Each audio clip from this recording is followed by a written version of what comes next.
Scene 73 short 4 take 1 action. ফুলে যদি এতই কাঁটা গোলাপটা তুই তুললি কেন? প্রেমে যদি এতই ব্যথা সেই প্রেমে তুই ভুললি কেন? কি গো ডাইরেক্টর সাহেব, আমি তো 60 বলে দিয়েছি, কাট তো আর বলতে পারি না, এবার তুমি কাটটা বলো। Got it. Excellent shot, excellent. অদ্ভুত। ম্যাডাম আপনার সাথে একজন দেখা করতে এসেছে।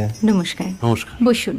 আপনার জন্য আমি চেক বইটা নিয়ে এসেছি ম্যাডাম। কি যেন নাম আপনার ডিরেক্টর সাহেব? পিনাকি মুখোটি। মুখুটি বাবু, আমি ভুতুরিয়া বাবুর কাছ থেকে পরে চেক নিয়ে নেব। আচ্ছা। আগে আপনার বাঁধানো বইটা দিন, দেখি, পড়ি, ভাবি। হ্যাঁ, না মানে সেটা এখনো ঠিক তৈরি হয়নি। ও, তাহলে সেটা আগে ঠিক করুন ভাই, তারপর চেক টেক হবে। কিছু যদি মনে না করেন ম্যাডাম, আপনার হাতে, আরে এটা তো কুমারীর চরিত্র, ওই আংটিটা। ওই যে বললাম ভাইটি, আগে আপনার বইটি রেডি করে আনুন। ও হ্যাঁ, আপনি বোধহয় জানেন না যে মায়া কুমারী তার আংটি কখনোই খোলে না। সে কুমারীর পাটেও খোলে না, বেধবার পাটেও খোলে